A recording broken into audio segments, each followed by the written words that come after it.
says almost that he's like, I'm giving you to them.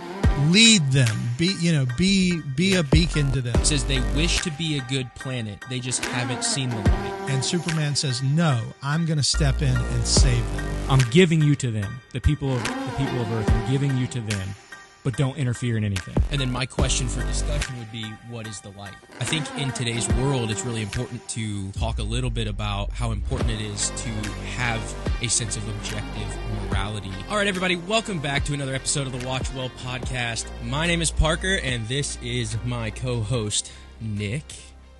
How's your week? Great week. Yeah. Happy to be doing this review, having a guest who you'll introduce in a second. But yeah, I'm excited about this. This is going to be fun. It's going to be a lot of fun. And it's much easier to ask you about your week when we haven't done 3 episode recordings in a day. Yeah. In one day. Right. Yeah. So you actually have a week to talk about in more than just one episode. So a lot of fun. I'm excited. Follow us on social media, YouTube, Instagram, Facebook, and Twitter. At WatchWellPod on Twitter, and then you can follow me at Real Parker Brown on Twitter, which I think is called X now. Mm-hmm. It just kind of depends on who you talk to. We got all that out of the way. I'd like to introduce our guest. Our guest today is the one and only Mr. Keith Foskey. He's the pastor of Sovereign Grace Family Church in Jacksonville, Florida, and the host of the Your Calvinist podcast, a weekly podcast about scripture, culture, and media from a Reformed perspective. And he's known on YouTube as @YourCalvinist. And you can also check him out on X @YourCalvinist. So did I miss anything? Do you want to, where people can find you? Well, the easiest place, if people are looking to get in touch with me, KeithFoskey.com is a new website. That's actually just my name. And you can access all of my social media links and our shirt store and all that stuff there, as well as send me an email directly. It comes right to my phone, and I usually respond within a few days. So that's awesome. That's awesome. Cool. So now that we got that out of the way, let's jump right into the movie. We're going to be reviewing Keith's selection. Mm-hmm. And Keith, Superman 78? Superman guy. Yes. Superman. Absolutely. With the glow-in-the-dark shirt. The glow-in-the-dark is key. Yep. Yes. That's super awesome, man. That's awesome. Cool. So, Nick, do you want to start with the rundown here? Yeah, so it's rated PG, and just for context for people, this is before the PG-13 rating existed. I would imagine if it was made today, it'd be like just about any other superhero movie rated PG-13. Directed by Richard Donner, released in 1978.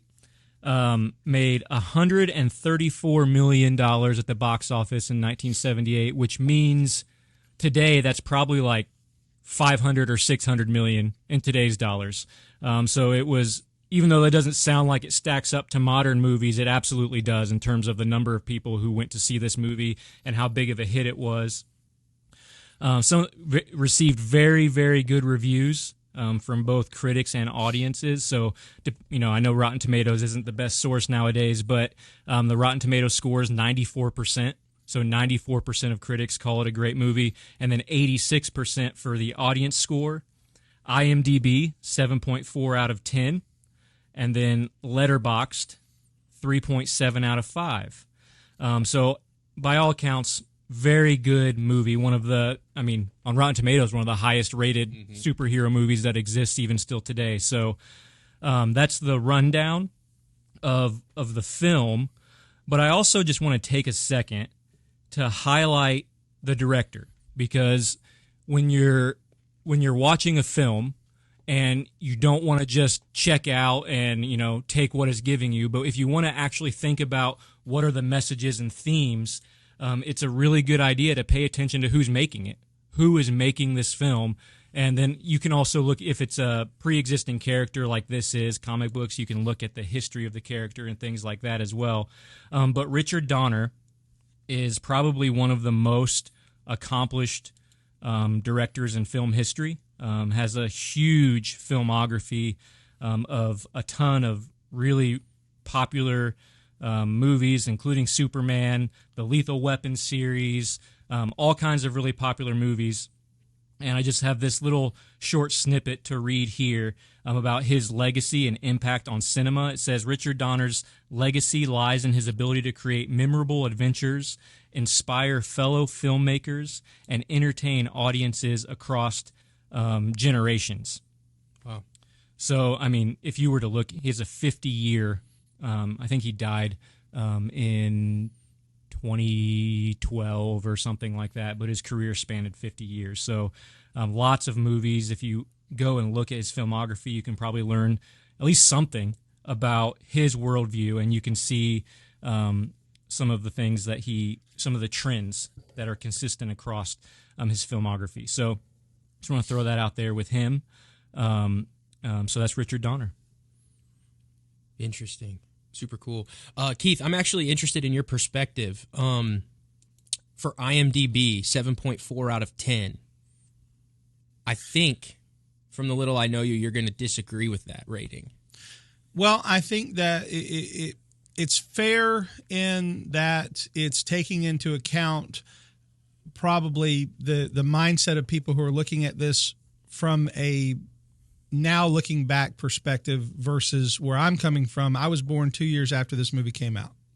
So I was born in 1980. So I grew up with this as the seminal superhero movie.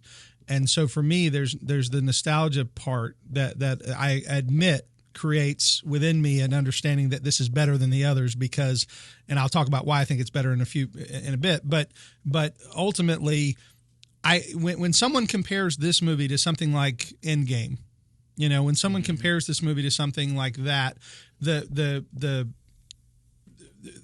certainly the effects and the intricacy of the story of something like Endgame certainly dwarfs a movie like this because we've come so far in filmmaking. We've come so far in 40 years of filmmaking.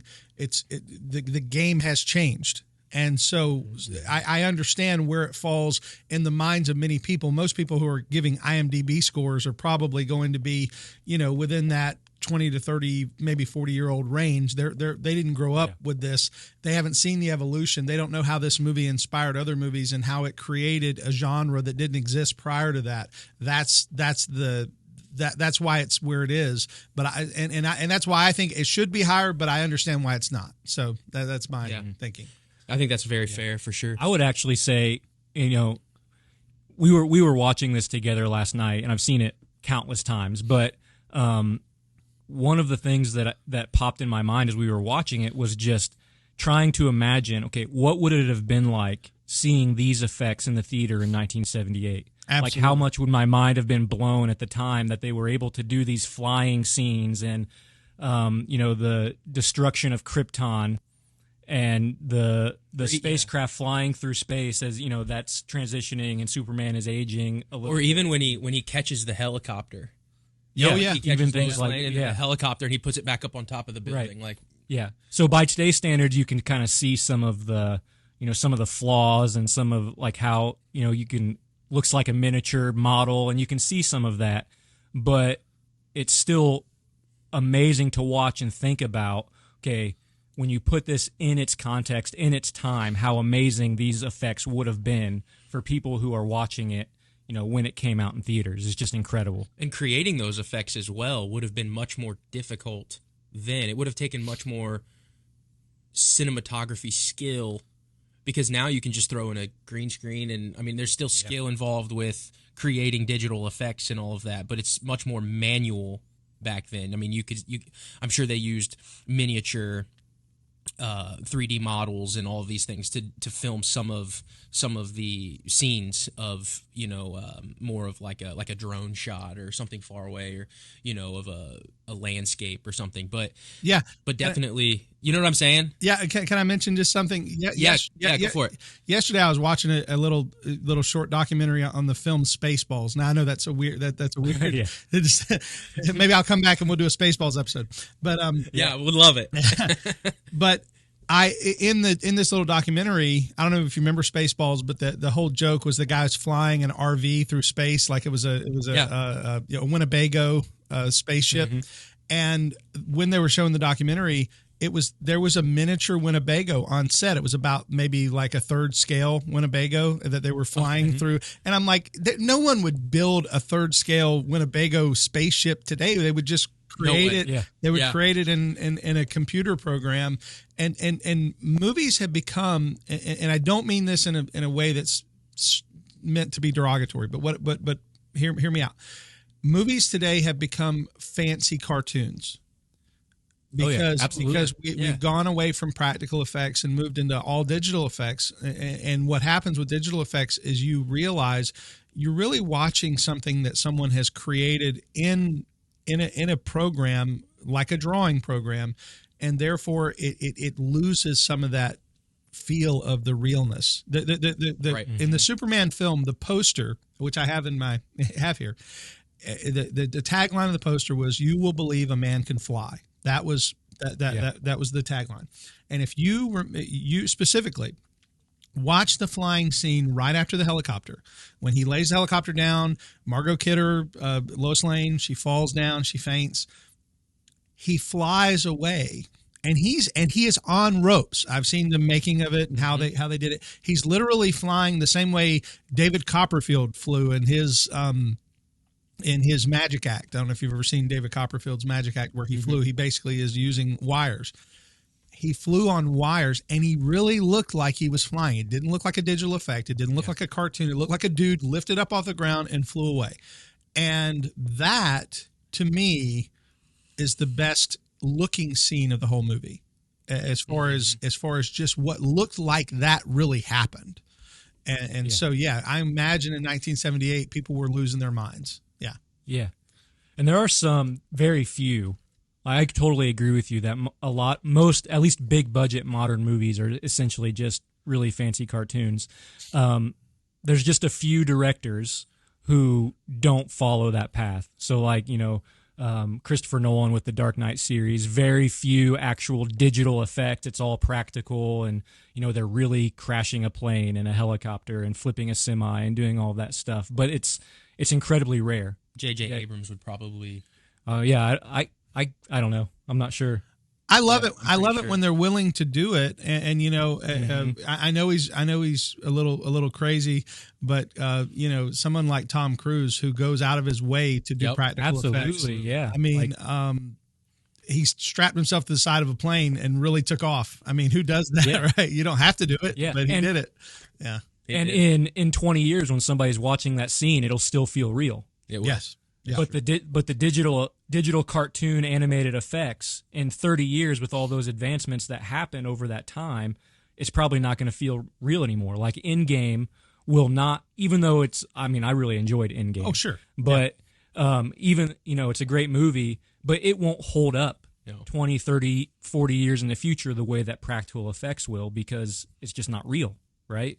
And you can try to make it look as real as you can, but you can't get past the fact that it's still not real.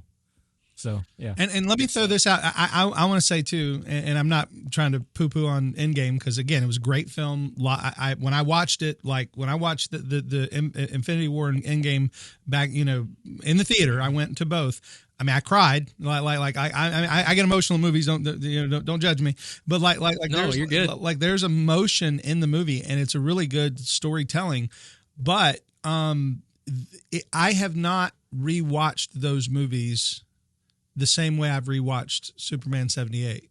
I've watched Superman 78 so many times. Like, I can walk you through the movie pace by pace.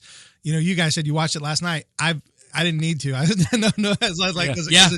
It's one of my favorite movies, and I just know the movie well, and I don't have that same connection to some of these newer movies. Even though I would grant there are certain things that are better, they just haven't connected with me the same way. And maybe it's my age. Could be this was again seminal for me. This created Yeah. That first feling of when something just blows your mind, and it just sticks, and I want that. I want to be that. Yeah, absolutely. And so you said you were born 2 years after this came out. Is that what you said, or 2 years before? Okay, no, 1980. Yep, I'm 1980. I'm a Reagan baby. Okay, so this is probably on TV all the time as you're growing up, right? Like I remember even in the 90s when I was growing up, this and Superman 2 was on TV nonstop. Like every Saturday, one of these two Superman movies would be on, and I would watch it. So so as things tend to stick with you longer when you've experienced them at that age, right, at a younger age, and things like that. So yeah, there's that probably plays a role in your love of this movie and things like that. But yeah, good stuff. That's really good stuff. All right, so synopsis. Yep, I'm finding it. Just before the destruction of the planet Krypton, scientist Jor-El sends his infant son Kal-El on a spaceship to Earth. Raised by kindly farmers Jonathan and Martha Kent, young Clark discovers the source of his superhuman powers and moves to Metropolis to fight evil. As Superman, he battles the villainous Lex Luthor, while as novice reporter Clark Kent, he attempts to woo co-worker Lois Lane. So that is the synopsis of the movie. We've already talked about Richard Donner. Would you say this is Richard Donner's best film that you've seen? So when you take into account like Lethal Weapon, Superman. Yeah, I'm very. I have a lot of love for the Lethal Weapon films, specifically the first one. I say it's my favorite Christmas movie, but that's a big joke because everybody argues about Die Hard being a Christmas movie. Die Hard, yeah. Lethal Weapon and Lethal Weapon 2 both took place at Christmas. So I'm a huge Lethal Weapon fan. I love the chemistry of Mel Gibson and Danny Glover, especially in the first one when he was dealing with psychosis and suicide and suicidal thoughts and those. Again, not talking about that movie, but yeah, I really enjoy movies, and so there's a lot of depth. Don't feel bad. We talk about other movies when we review movies all the time. Yeah, it's completely normal. the scene where Riggs is has the gun in his mouth. That's hard not to really, knowing how many people have succumbed to that, knowing how many people have, right. You know, especially law enforcement and military and everything. That scene is very, very powerful. So yeah, absolutely. Yeah. So another just quick fact about that I thought was interesting. So this was actually scheduled to be filmed at the same time as Superman 2. So Superman 1, 1978, but then halfway through, or three-quarters, however far they were, through Superman 2, Richard Donner was fired.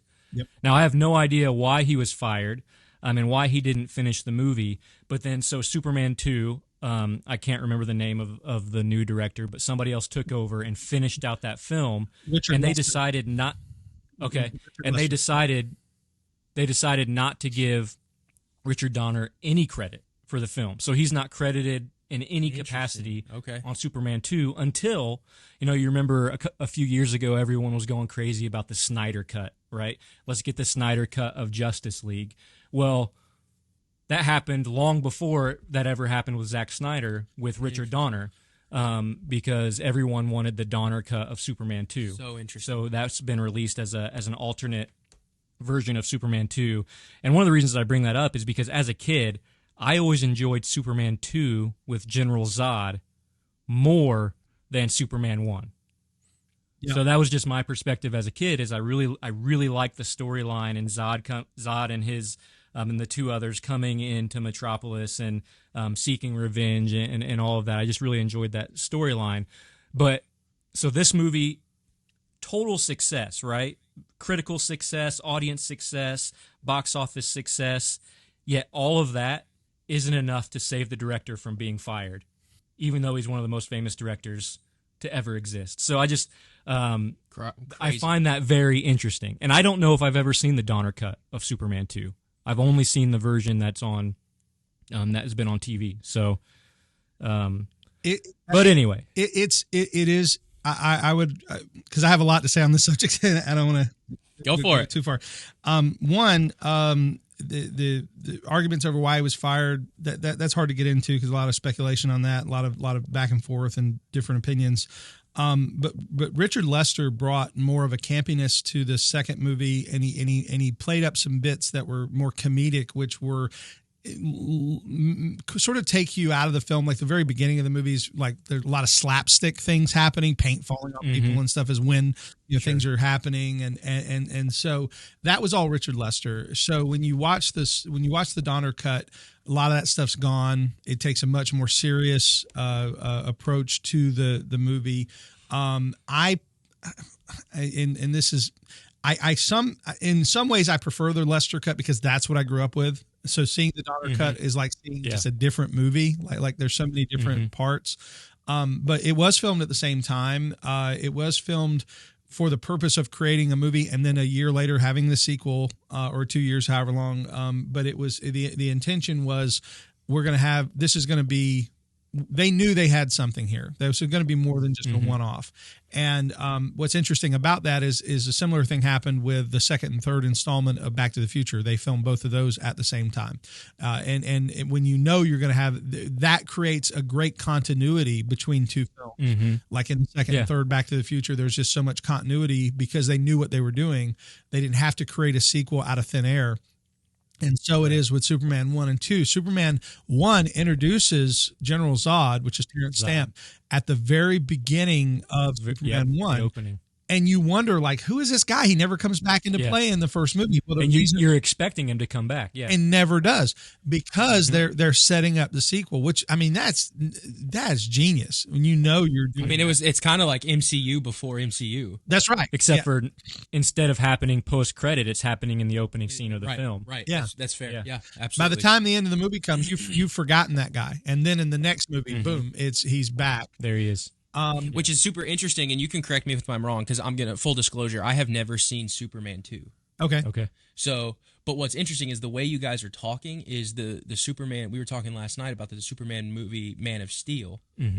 It seems as if it stole the beginning of Superman 1978, but then was Superman 2. Because General Zod, I mean, it definitely took a ton of story from the original Superman. Because you got the essentially, because I was like, dude, this is exactly like Man of Steel. Yeah, there's just some minor details that are different. The rest of the movie was different, and then the way you guys are talking about Superman 2 was almost as if they just took the beginning of Superman 1 out and put it in Superman 2 to make a fully robust thing. Yeah, you could definitely say that because there's a lot of similarity there. Yeah, and my thought on Man of Steel, just real quick on that, is Man of Steel was 20 minutes too long, and because the fight with General Zod, I think takes the whole movie takes me out of the movie. I think the movie should have ended with General Zod's defeat, and because he's defeated when the space the Earth engine, the Kryptonian. The thing that's trying to create the Kryptonic or Kryptonian atmosphere is taken away. And when that's taken away, General Zod is on his knees. He's defeated. That would have been a great end to the movie. Right. But instead, they fight for another 20 minutes. Superman kills him. Yeah. They basically have 15 9/11s that happen all through all downtown. Right there. Yeah. And so that takes me out. I don't enjoy that last part, and then of course the rest of the next movie, the Batman v Superman, and then is all based on that awful part, and it creates this new thing, and it just Superman loves Metropolis, and the fact that he is responsible for destroying 9/10 of the city is really doesn't make sense. It really takes me, and I love Henry, and I love Henry Cavill. I think he's a great actor. I think his Mission Impossible stuff. I mean, and his Superman stuff. He looks like Superman. So and certainly has a very winsome personality. It seems he seems like a very genuine dude. So I'm not saying I will say I'll throw one thing in here though, because I could pretty much say my opinion of the whole Justice League thing was absolutely horrible, really bad. But I will say one of my I would probably put this in top 10 favorite scenes of all time, and I know that's saying a lot. But the moment when the Flash takes off running when they're at the statue, and they're trying to fight Superman, in I can't remember which movie this was, but when they're trying to get the Justice League together. Yep. And Flash takes off, and he's fighting, and then all of a sudden you see his head turn to catch up with the Flash. I thought that was, talk about mind-blown moment. Yeah. I thought that was awesome. I love it. How powerful Superman is. So cool. And the Flash looking at him like, he can follow me with his eyes. It's so awesome. Yeah. You just see his eyes go. It's so cool. I love that scene. Love that scene. So I actually didn't watch Justice League. Love that scene. I didn't even watch it because I wasn't interested, because Batman vs Superman in my mind was so bad. It was so bad. Just didn't enjoy it. So, what they did well was demonstrate how powerful Superman was. Sure. Yeah. Yeah. So Keith, I'm sorry. I don't want to go Yeah, too you're far. good. No, go ahead. Go for it, man. Go for it. You were right though. They truncated the stories, and that has been DC's problem. Is they're so invested in catching up with Marvel 20 years too late. And Marvel started this cinematic universe and was smart enough to do one character at a time, character building, world building, universe building, one step at a time.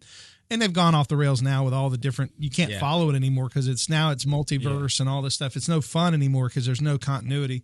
But, eventually things have to die. We know that. But with it should have DC, died at Endgame. Yeah, and that would have been the should've been perfect, over. like, this is it. But, now you can't enjoy anything. But, That's so true. but with Superman, the Justice League and all that, they put Doomsday in way too early. The Doomsday character is you don't have a beloved Superman to kill. You have a Superman that's been active for less than a minute, and now you're going to kill him, and everybody's supposed to be sad. They don't even know who this guy is. And so the whole Doomsday narrative from 93, 94, I think, is when the comic books came out. I have every comic book from that year. I've been a Superman fan all my life. So, like, I bought off the newsstand every comic book from the year that Superman died, and they're still in a box in my house. And that storyline is based on an established Justice League, because Doomsday kills several Justice League's members before he gets to Superman. That's the point, is everybody's trying to stop this thing and no one can stop it. Finally, Superman has to kill himself to kill Doomsday, and that leads to this death in Metropolis where Lois is holding his dead body. This perfect scene that was, I think it was Dan Jurgens who drew it. It's just a beautiful scene of Superman being dead on the ground, shirt ripped off. He is dead. And then the whole funeral for a friend. There was an entire series of comic books just about the funeral of Superman. And it's wild. It was, and to have it truncated into one movie was like, ugh. For a fan, it's like, don't let me write this. I was like, Absolutely. Sometimes the fans would be better at writing. Yeah, Sometimes. Sometimes. But it's like, at that point, all you have to do to make it successful and make it good is just faithfully adapt it. Just be faithful to what the source material is, and then you would have people interested. You would have people that come watch it, and you wouldn't have the flops that DC has kind of been known for over the last however many years. But yeah, just faithfully adapt it. This is a ready-made story that's already perfect for the screen. Just make it, right? Like, that would have been, even if you're copying it shot for shot from the comics, just do that and you're good to go. That's right. Yeah. So give us your review of Superman 1978. I know we've gotten into it a little bit, but if you could just, like a sentence or two of what you think of the film, or longer, if you want to go longer, that's fine too. It created the superhero genre.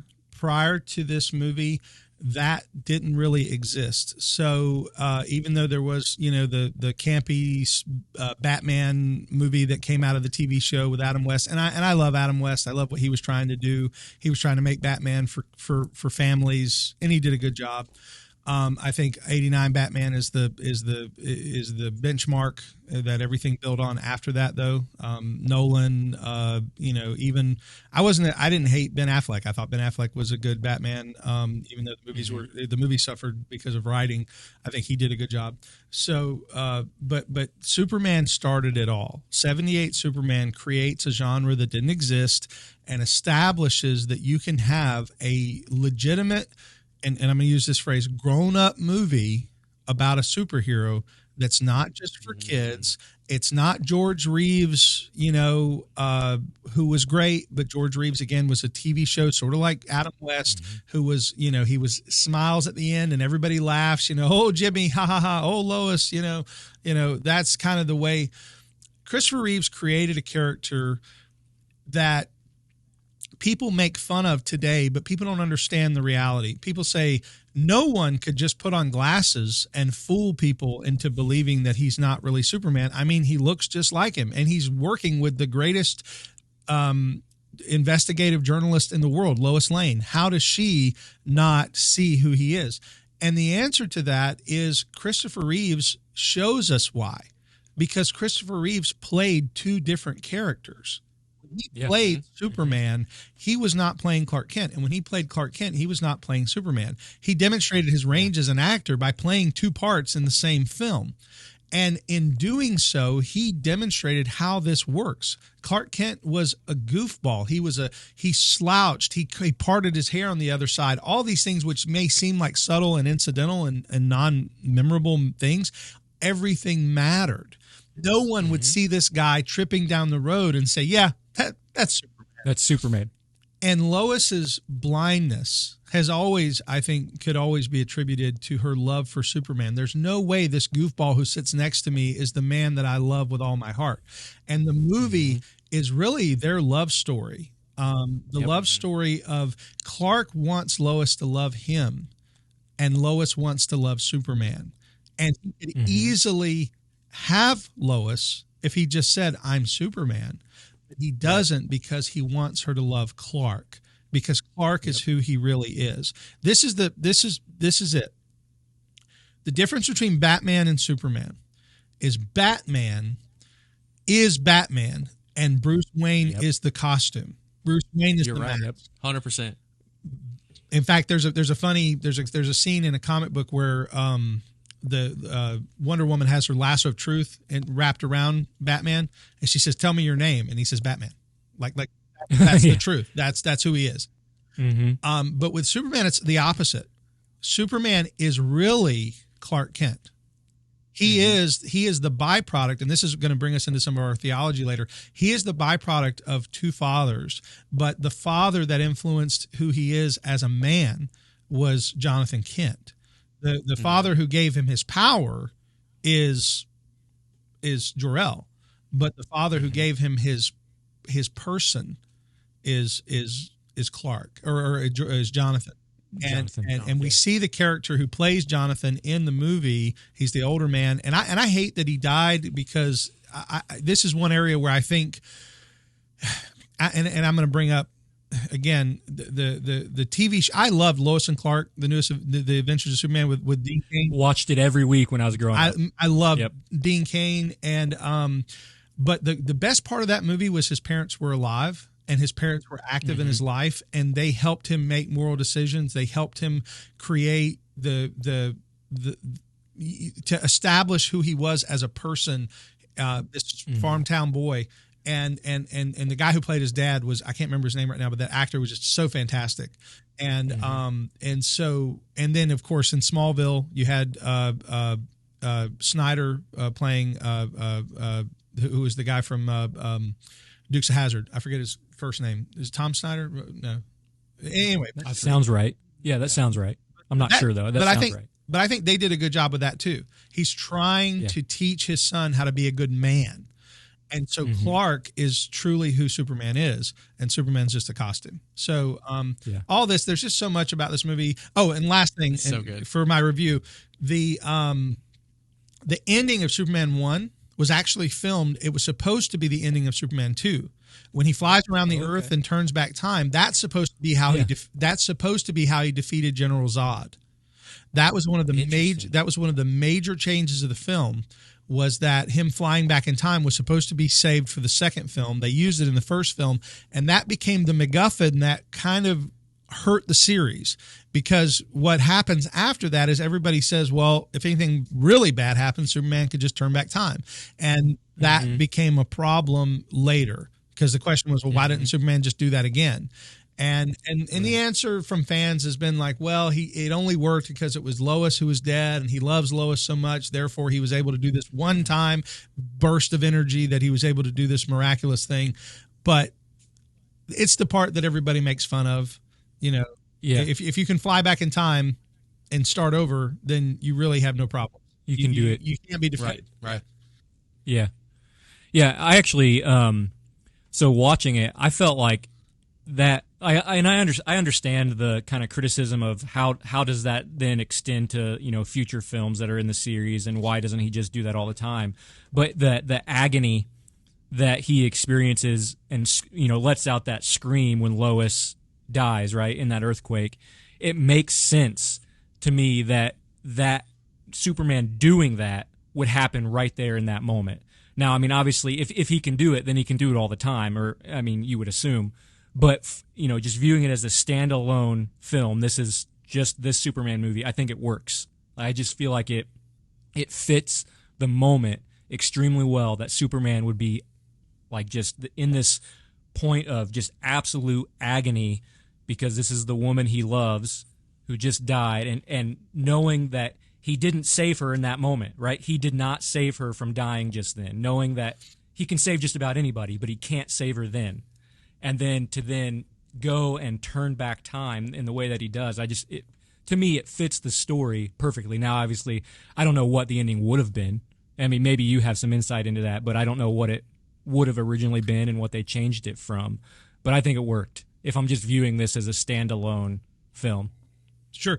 Yeah, I'm not sure how the ending, I'm not sure how it was supposed to go. I just know that having watched some documentaries on it, it said this was supposed to be how he defeated General Zod. Because remember, General Zod has the same powers as him. And that made it difficult. How are you going to defeat somebody who can't be defeated? And I do think the end of Superman 2 is a little lackluster. How he ends up defeating him becomes a little weird because he throws him down the cavern, and you're like, well, is he still alive? Is he dead? What happened?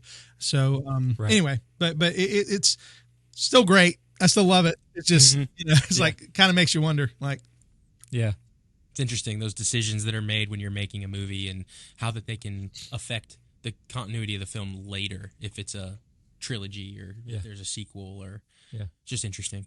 Yeah.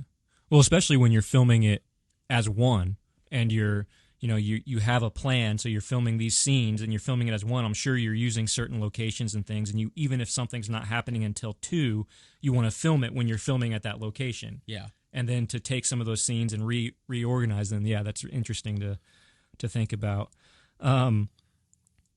So my review is, I think it's fantastic. I love Superman 1. I think it's a fantastic movie, and it doesn't get the credit it deserves for being the film that probably influenced every single superhero film to come after. I've heard Christopher Nolan talk about when he signed up to direct Batman Begins, how Donner's Superman in 1978 was the model for how he cast people. Like, so in Superman, you have Marlon Brando on screen for a very short period of time, but his presence adds weight to that role. So Nolan cast Morgan Freeman, and he cast Michael Caine to be Alfred. So, like, to create that aura of importance and weight to those characters, so that it means more, even though the main character is basically an unknown. Like, Christian Bale wasn't very well known. Christopher Reeves wasn't very well known when he was cast, but the surrounding cast, the supporting cast, adds weight and aura to the film. And I think a lot of superhero movies have tried to follow that. Even Man of Steel, casting Kevin Costner and Russell Crowe as the two father characters, and I thought that was great. Who plays Martha Kent in Man of Steel? Diane Lane. Yep. Yeah, Diane Lane. Yeah. So, like, all of these well-known actors in these supporting roles, and it adds weight and credibility to the film. I mean, Marlon Brando from Godfather.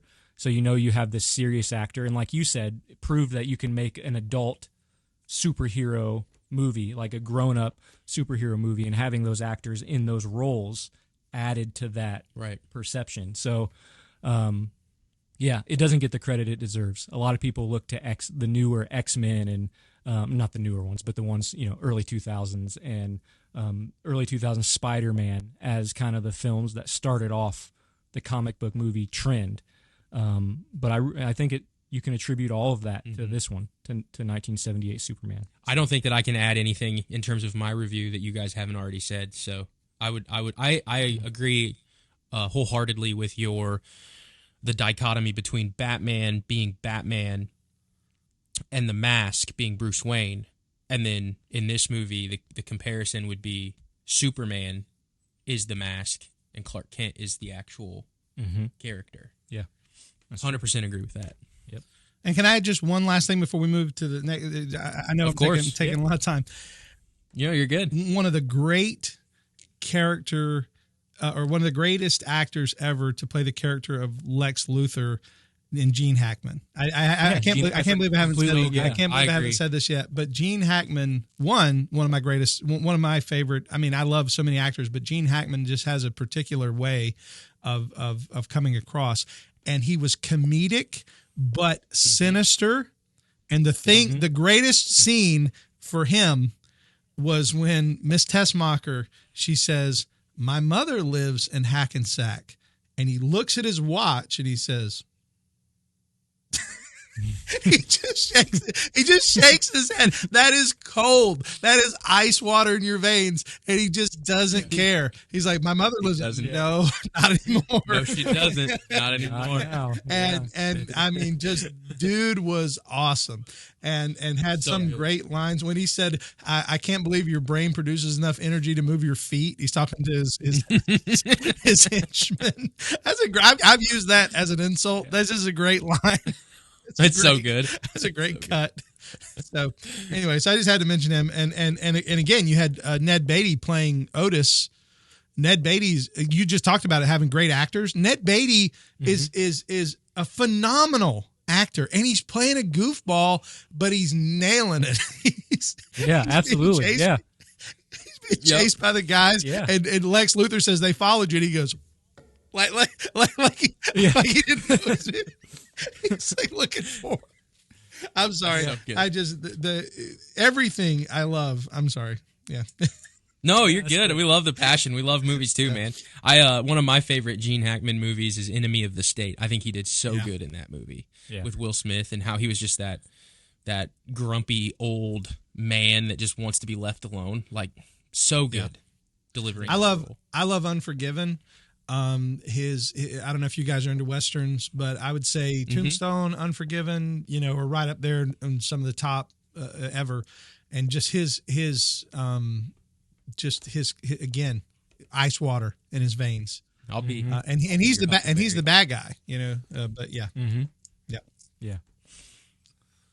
So what are we thinking if we're going to try to watch well, we're going to look at the movie and, worldviews and theology, where would I don't know if you want to start, Parker or Keith, but where would we go with that? Like, what are some of observations and things that you would look for in Superman? I kind of want to know. I want to let Keith go first. Okay, is that cool? Yeah, and I hope that I'm going to do this right, because I hope I'm sure you'll do great. What you guys are looking for. I think there's several things.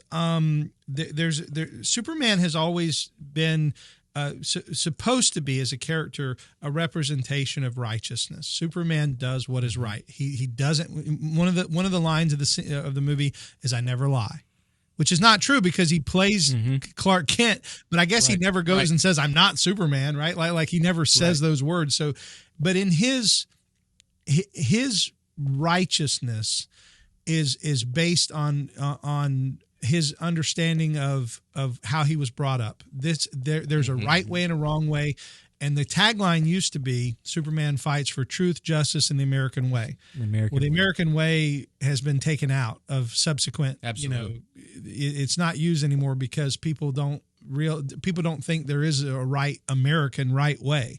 But there was a time when that type of righteousness, we wanted to be a righteous people, and the idea was this character represented a righteous man. A man who had the power to do good and did good. They say power corrupts and absolute power corrupts absolutely. But with Superman, you have a character who has unlimited power in almost every area and yet is not corruptible.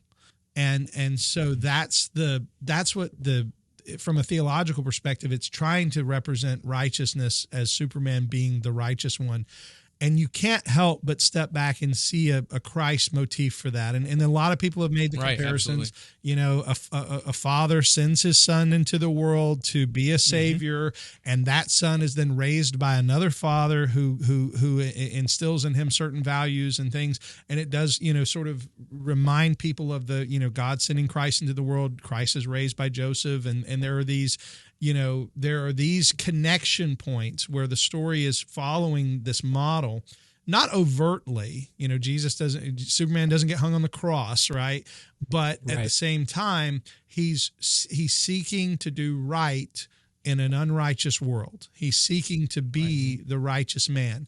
And so I think that is the, if you will, the theological perspective. It's looking at Superman as the righteous man sent into the world to save people. And that would point toward, of course, the greater and more, certainly much more valuable story of Christ, who came into the world, lived a righteous life for 30 years, died a substitutionary death to save those who believe in him. And that's my connection point for that. That's awesome. Yeah, absolutely. And he even comes from the heavens, right? Like he's even sent down from the heavens, essentially. And there's a line where otherworldly. Yeah, there's a line where Jor-El says, "And I'm giving you to them." I'm I'm sending you, like, for God so loved the world, he gave his only begotten son. Jor-El says almost that he's like, "I'm giving you to them, lead them, be a beacon to them," all that. Yeah. Yeah. Essentially be a light. And in Scripture, Jesus says, "I am the light," right? Yep. So good. I'm not making this up. I have it written down. I can prove it. So my big takeaway was the line that Jor-El is saying as Superman is in transit, we'll say. He says, they wish to be a good planet. They just haven't seen the light. And then my question for discussion would be, what is the light that Superman can give? And you walked right into that. So maybe I should have went first. So the answer would be then Superman's righteousness that he represents, and that aspect of his character is being given to the world that he's there to protect and save. And but it's also interesting that Jor-El tells has that loop of audio playing while Superman is an infant in the spacecraft, about forbidden from, I don't remember the exact quote, but forbidden from interfering in history. It was something like that. I thought that was interesting because that would seem to be something, and maybe I'm viewing it in a wrong manner or interpreting it incorrectly, but that seems to be something that would be counter to that messianic connection. All the other messianic saying, okay, I'm giving you to them, the people of Earth. I'm giving you to them, but don't interfere in anything. Right? And it's almost as if, so the counter to that messianic imagery would be, it's almost like Superman has to disobey the direction of his actual father in order to be the hope of Metropolis and of the world. Does that make sense? Like, maybe I don't know if I'm viewing that correctly from just looking at the film in its own kind of cohesion, and so I don't know. What would you say to that? Yeah, that's a really interesting question, and it is a hard point to reconcile, because it seems like I'm sending you to be a light, but don't change anything, don't affect anything. Yeah, I think it's fleshed out better in a worse film, and that's Superman 4. Okay. Superman 4. I love, but it's a bad movie. It's one of my guilty pleasures. I love how bad it is, because Superman 4 was Christopher Reeve's passion project. Christopher Reeve was anti-nuke. He was very much personally opposed to nuclear weapons and things like that. And so he wanted to do the film where Superman rid the world of nuclear weapons, right? And I don't know if you remember Superman 4, and the whole movie is about Superman trying to rid the world of nuclear weapons, and Lex Luthor makes a man out of a nuclear bomb who can fight Superman and kill him and all that. Well, anyway, in that movie, this comes up because Superman goes and he actually has to face the council from Krypton. It's not just Jor-El, but the whole council is saying to him, you are forbidden to interfere with the world's affairs. And one of the guys even says, you can flee to new worlds. He says, just abandon them. You can go elsewhere. You have the power to leave Earth and go to other inhabited worlds. You don't have to do this. And Clark, or Superman's character, says to the council, he says, they are being threatened with the same destruction as Krypton. Krypton exploded. They're being threatened with the same, and I cannot walk away and know that I could save them. That's so there is this where the council has decreed that Superman not interfere with human free will. And I think that's where it comes in. Humans should have the right to destroy themselves if they want to. And Superman says, no, I'm going to step in and save them. So that's where I think that fleshes that out a little more. It's about their will. It's about them being able to make the choice. You don't have the right as a superhero to come in and choose for them. And Superman says, no, I do. I live here too. Mm-hmm. This is my world too. And that's right. And he steps in front, and he goes in front of the United Nations in that movie. Again, it's a weird movie. Superman's at the United Nations, and he says, Earth is my home too. And that's like a big message like this. I'm here. Yeah. And I'm going to stop these nuclear weapons because I'm ultimately going to lose everything I love too if these weapons fall. So I think that idea is fleshed out later. I don't know if they had that intention. I know they didn't have that intention in the first film because Superman 4 was a Christopher Reeve passion project.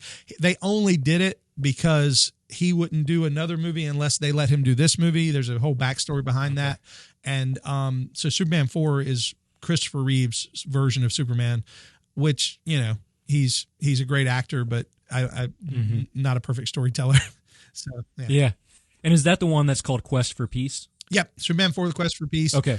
Does have my favorite side character though. John Cryer plays Lex Luthor's nephew Lenny. And if you don't know who Lenny Luthor is, just look up go to YouTube, look up Lenny Luthor's moments in Superman 4.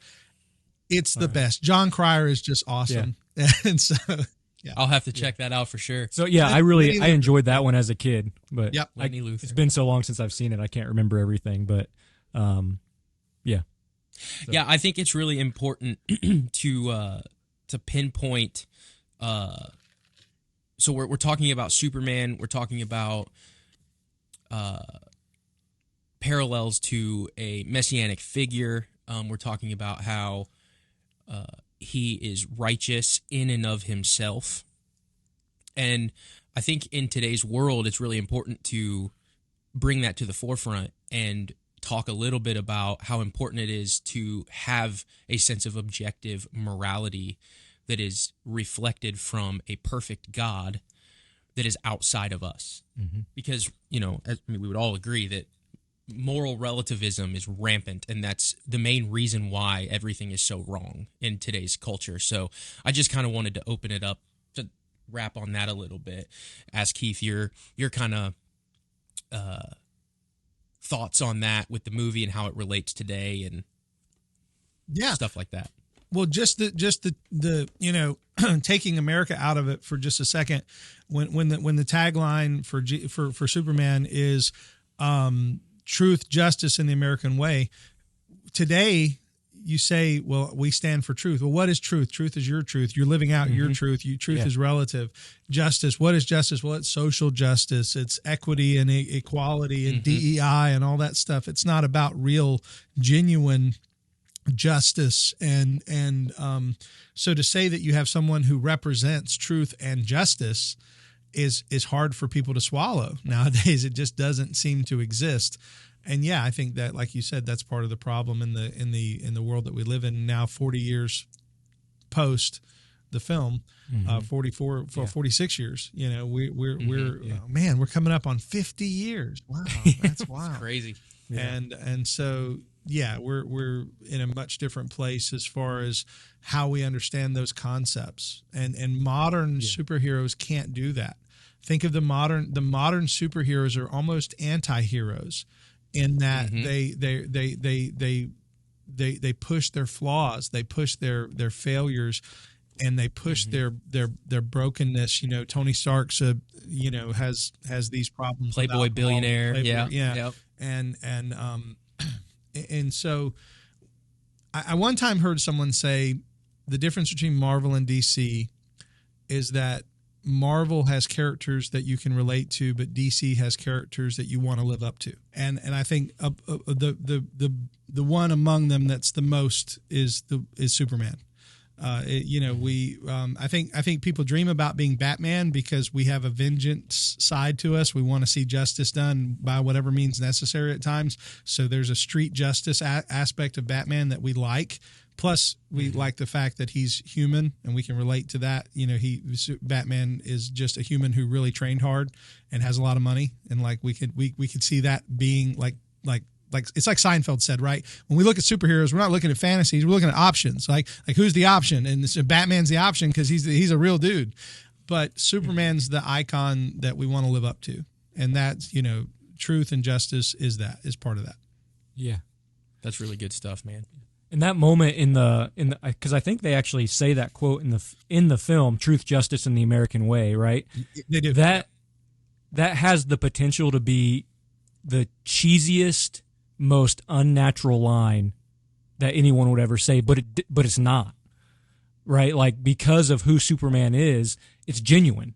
Like, it seems absolutely genuine. But if Iron Man were to say something like that, you would have to believe that it's sarcastic, right? Like, if there's all these other characters, but and I really like what you're saying about the DC characters being who we try to live up to, because you can remove that or who we relate to, or no, the DC are who we try to live up to. Marvel is who we relate to.